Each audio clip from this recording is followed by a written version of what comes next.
Hello everyone, welcome back to Coding Barrel channel. Today వీడియోలో CSS box sizing properties గురించి తెలుసుకుందాం. Previous videos చూడకపోతే first అది చూడండి. నేను ప్రతి వీడియోలో ఈచ్ అండ్ లైన్ ఎందుకు రాస్తాము, ఇలానే ఎందుకు రాయాలి, దాని గురించి ఇన్ డీటెయిల్గా చెప్పాను. సో ఆ లైన్స్ ప్రీవియస్ వీడియోలో చెప్పిన లైన్స్ మళ్ళీ ఈ వీడియోలో నేను డిస్కస్ చేయను అనమాట. సో సిఎస్ఎస్ ఫస్ట్ నుండి చూడండి, చూడకుంటే హెచ్టిఎంఎల్ కూడా రాదు అంటే ఫస్ట్ నుండి చూసి ఈ వీడియోకి రండి. సో అన్నీ మన ఛానల్లోనే ఉన్నాయి.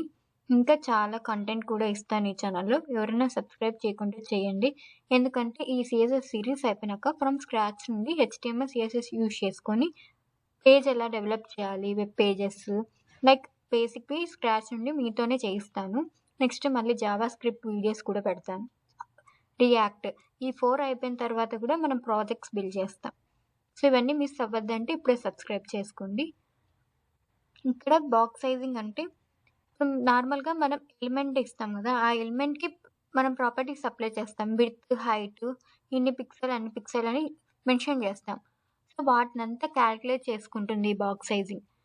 దీంతో 2 ఉంటాయి, కంటెంట్ బాక్స్, బార్డర్ బాక్స్. డిఫాల్ట్గా మనం రాసేది అంతా కంటెంట్ బాక్స్ కిందనే తీసుకుంటుంది. ఎగ్జాంపుల్గా ఇలా మనం యూజ్ చేసామంటే మొత్తం హోల్ బాడీలో ఉన్న కంటెంట్ అన్నిటికీ యాస్ట్రిక్ యూజ్ చేస్తాం, యూనివర్సల్ సెలెక్టర్ అది. సో ఫస్ట్ విఎస్ కోడ్లో చూద్దాం. ఇక్కడ నేను డాక్ టైప్ హెచ్టిఎంఎల్ అనేది బేసిక్ స్ట్రక్చర్. ఈ హెచ్టిఎంఎల్ ఇదంతా కోడ్ బేసిక్ స్ట్రక్చర్ అన్నమాట. ఏ దానికైనా ఇలానే రాస్తాం. ఇక్కడ ఇంటర్నల్ సిఎస్ఎస్ అప్లై చేస్తున్నాను కాబట్టి హెడ్ సెక్షన్లోనే స్టైల్ ట్యాగ్ తీసుకున్నా. బాడీలో H2 ట్యాగ్ హెడ్డింగ్ పర్పస్కి. ఇప్పుడు నేను డివ్ ఓపెన్ క్లోజ్ 2 ట్యాగ్స్ రాశాను కదా, ఇట్లా 2. ఇప్పుడు ఒక కంటైనర్ అనేది క్రియేట్ అవుతుంది. ఈ మధ్యలో నేను కంటెంట్ ఏం రాయలేదు, అంటే ఏ టెక్స్ట్ కానీ రాయలేదు. కాకపోయినా కంటైనర్ అనేది క్రియేట్ అవుతుంది, ఒక బాక్స్. అది మనకి కనిపించదు. మనం ఎప్పుడైతే సిఎస్ఎస్లో ఇక్కడ ఈ బాక్స్ 1 అని క్లాస్ నేమ్ యూజ్ చేసుకొని బ్యాక్గ్రౌండ్ కలర్, విడ్త్, హైట్ ఇస్తే కంటెంట్ బాక్స్ అనేది షోన్ చేస్తుంది. డివ్ క్లాస్ యూజ్ చేస్తానే ఆ కంటెంట్కి కంటైనర్ అనేది క్రియేట్ అవుతుంది. ఒకసారి చూద్దాం. బార్డర్ బాక్స్, కంటెంట్ బాక్స్ తెలుసుకోవడానికంటే ముందు ఇది ఒకసారి చూద్దాం. ఇప్పుడు అవుట్పుట్ కానీ చూసుకుంటే ఈ H2 ట్యాగ్లోనే కంటెంట్ డిస్ప్లే అవుతుంది, కానీ ఇక్కడ మనం ఏ కంటెంట్ రాయాలి డివ్లో. సో అక్కడ ఏం డిస్ప్లే అవ్వదు. చూడండి, ఇక్కడ H2 మనం ఏది రాసామో అది మాత్రమే ఉంది. డివ్ అనేది కంటైనర్ క్రియేట్ చేయడానికి యూజ్ చేస్తాం. సో ఇక్కడ కంటెంట్ అనేది ఏం ఇవ్వలేదు, అందుకే ఇక్కడ ఏం కనిపించలేదు. అదే నువ్వు సిఎస్ఎస్ ప్రాపర్టీస్ అప్లై చేసి బ్యాక్గ్రౌండ్ కలర్ ఏదైనా ఇచ్చావంటే అప్పుడు కనపడుతుంది. సో ఇక్కడ నేను స్టైల్ ట్యాగ్లో ఇప్పుడు కామెంట్ చేశాను కదా, కామెంట్ తీసేస్తున్నాను. ఇప్పుడు బాక్స్ 1 సిఎస్ఎస్లో అప్లై చేశాను. ఇది క్లాస్ ప్రాపర్టీ కాబట్టి మనం సెలెక్టార్ని డాట్ యూజ్ చేసుకోవాలి. ఆ బాక్స్ 1 అనేది ఈ క్లాస్లో బాక్స్ 2 కూడా అలానే తీసుకున్నా. ఇక్కడ బ్యాక్గ్రౌండ్ కలర్ దీనికి పింక్, దీనికి బ్లూ ఆక్వా కలర్ ఇచ్చాను. విడ్త్, హైట్ సేమ్ ఇచ్చాను రెండిటికి. సో ఇప్పుడు అవుట్పుట్ చూస్తే కంటైనర్ డిస్ప్లే అయ్యింది. ఇప్పుడు మనం ఇక్కడ ఏం కంటెంట్ అనేది ఇవ్వలేదు. సిఎస్ఎస్లో ఇలా యూస్ చేస్తే మనకు అర్థమైంది కదా. ఇప్పుడు డివ్ అని యూస్ చేస్తానే ఒక కంటైనర్ బాక్స్ డిస్ప్లే అవుతుంది, అంటే క్రియేట్ అవుతుంది అని. ఇక్కడ మనం ఏదైనా రాయొచ్చు, కంటెంట్ బాక్స్ లైక్ ఏదైనా రాయొచ్చు, కంటెంట్ బాక్స్ కానీ లేదా బాక్స్ 1. ఇక్కడ ఈ డివ్లో మనం బాక్స్ 1 అని ఇస్తాం. ఈ దాంతో బాక్స్ 2. ఇది div open tag, close tag మధ్యలో రాసేది కంటెంట్. ఇప్పుడు మనం అవుట్పుట్ చూస్తే ఆ బాక్స్లో అప్లై అయింది కదా. ఇప్పుడు ఇక్కడ ఏం రాసాం అది కూడా డిస్ప్లే అయ్యింది. ఇప్పుడు మనం డిఫాల్ట్గా ఇక్కడ విడ్త్, హైట్ ఇచ్చామంటే ఇది డిఫాల్ట్గా ఏమని తీసుకుంటుందంటే కంటెంట్ బాక్స్ తీసుకుంది. ఇక్కడ నేను బాక్స్ 1, బాక్స్ 2కి విడ్త్, ప్యాడింగ్, బార్డర్, బ్యాక్గ్రౌండ్ ఇవన్నీ అప్లై చేశాను. సేమ్ అన్నిటికీ ఒకే వాల్యూనే ఇచ్చా, 225 పిక్సెల్ ఈ మూడిటికి. కానీ ఇక్కడ సైజ్ చూడండి డిఫరెన్స్ ఉంది విడ్త్.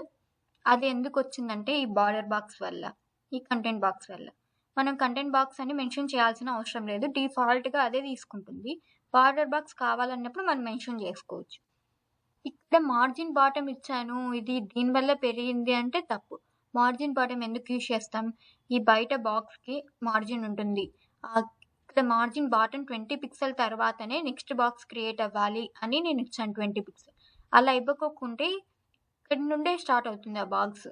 సో నాకు ఇక్కడ స్పేస్ కావాలి నెక్స్ట్ దానికి 20 పిక్సెల్ అందుకు ఇచ్చాను. ఇప్పుడు ఇక్కడ విడ్త్ 200, ప్యాడింగ్ 20, బార్డర్ 5 పిక్సెల్. ఇప్పుడు డిఫరెన్స్ ఏదో చూద్దాం. ఇక్కడ ఇచ్చిన పేరు వల్లనే డిఫరెన్స్ వచ్చింది. కంటెంట్ బాక్స్, బార్డర్ బాక్స్ అనే నేమ్ వల్లనే. ఈ కంటెంట్ బాక్స్లో ఏం జరుగుతుందంటే ఇక్కడ విడ్త్ 200 ఇచ్చావు. ఇక్కడ లోపల బ్లూ కలర్ ఉంది కదా, ఆ బ్లూ కలర్ మొత్తం 200 విడ్త్. ఆ తర్వాత ఎక్స్ట్రా ప్యాడింగ్ అనేది ఇక్కడ అప్లై అవుతుంది కంటెంట్కి.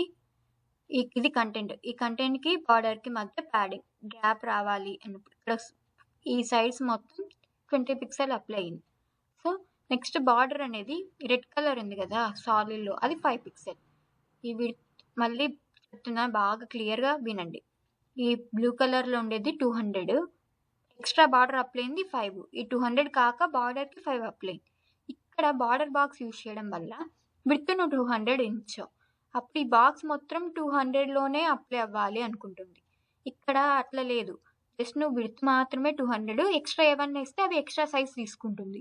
ఇక్కడ అలా జరగదు. ఇక్కడ బార్డర్ బాక్స్లో 200 విడ్త్ ఇచ్చావంటే ఆ 200 విడ్త్లోనే 20 ప్యాడింగ్కి వెళ్ళిపోవాలి, 5 పిక్సెల్ బార్డర్కి వెళ్ళిపోవాలి. ఆ విధంగా తీసుకుంటుంది. సో ఇప్పుడు 200 అంటే ఇది విడ్త్, ఈ బ్లూ కలర్ లైన్ నుండి ఆడి వరకు 200 అంటే ఈ బార్డర్కి బార్డర్ 5 పిక్సెల్ కూడా 200లోనే కట్ చేసుకుంటుంది. సో అందుకు సైజ్ అనేది తగ్గుతుంది. ఇప్పుడు 5 పిక్సెల్ అనేది ఇక్కడ 20 పిక్సెల్ బార్డర్ 5 పిక్సెల్ అనేది 200 విడ్త్ కాకోకుండా అప్లై అయింది. బార్డర్ బాక్స్లో అలా కాదు, నువ్వు విడ్త్ హైట్ ఇస్తే దాంతల్లోనే అంటే ఆ సైజ్లోనే నీకు ప్యాడింగ్ కానీ బార్డర్ కానీ మార్జింగ్ ఏమైనా ఎక్స్ట్రా ఏ థింగ్స్ ఇస్తావో అవన్నీ దాంతల్లోనే తీసుకుంటుంది బార్డర్ బాక్స్లో. కంటెంట్ బాక్స్లో నువ్వు ఏది ఇస్తావో దానికి సపరేట్ పెంచుకుంటూ పోతూనే ఉంటుంది సైజు. అది difference. Thanks you for watching. ఈ వీడియో మీకు యూస్ఫుల్ అయితే లైక్ చేయండి, అండ్ ఏదైనా డౌట్ ఉంటే కామెంట్ చేయండి.